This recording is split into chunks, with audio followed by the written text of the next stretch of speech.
भयानक हवेली की कहानी। छोटे से गांव में एक पुरानी हवेली खड़ी थी जो वर्षों से वीरान पड़ी थी। उसकी दीवारें सड़ी हुई थीं और खिड़कियां टूटी हुई थीं।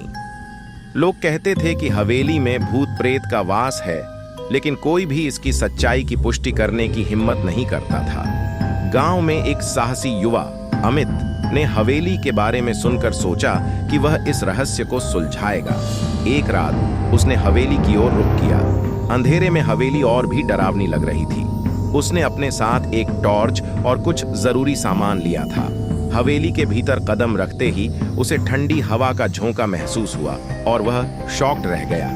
हवेली के भीतर सब कुछ पुराना और खराब था। दीवारों पर पुराने चित्र थे और फर्श पर धूल की परत जम चुकी थी। वह धीरे धीरे हवेली की गहराइयों में आगे बढ़ा।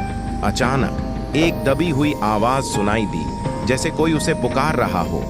अमित ने आवाज की ओर बढ़ने की सोची, लेकिन हर कदम पर उसके दिल की धड़कन तेज होती गई। वह एक कमरे में पहुंचा जहां एक पुराना पलंग रखा था। पलंग के पास एक काला कपड़ा पड़ा था जिसमें कुछ सफेद निशान थे। जैसे ही उसने कपड़े को छूने की कोशिश की, पलंग के नीचे से एक पुरानी डायरी निकल आई। डायरी को खोलते ही वह समझ गया कि यह डायरी किसी के काले कर्मों की गवाह थी। डायरी में लिखा था कि हवेली के मालिक महेश्वर ने कई निर्दोष लोगों को मारकर उनकी आत्माओं को हवेली में कैद कर लिया था।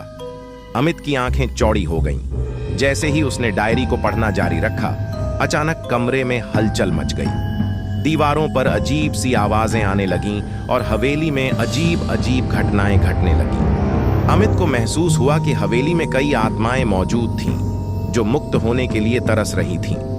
अमित ने जल्दी से डायरी को बंद किया और बाहर निकलने का प्रयास किया, लेकिन हवेली की दरवाजें अचानक बंद हो गईं और काले धुएं ने पूरे कमरे को घेर लिया। उसे ऐसा महसूस हुआ जैसे हवेली उसे अपने कब्जे में ले रही हो। वह अपनी जान बचाने के लिए संघर्ष करने लगा, लेकिन तभी हवेली के बीचों बीच एक प्रकाश चमकने लगा।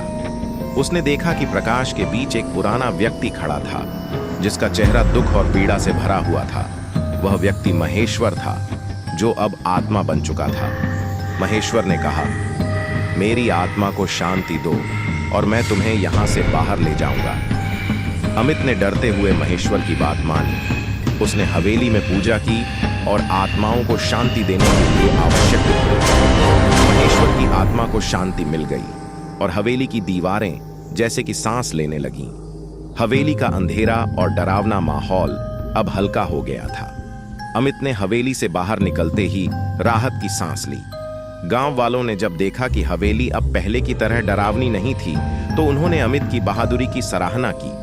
हवेली अब एक ऐतिहासिक स्थल बन गई और अमित को उसकी बहादुरी के लिए सम्मानित किया गया। यह घटना गांव में एक किंवदंती बन गई और हवेली की कहानी आने वाली पीढ़ियों के लिए एक चेतावनी के रूप में याद रखी गई।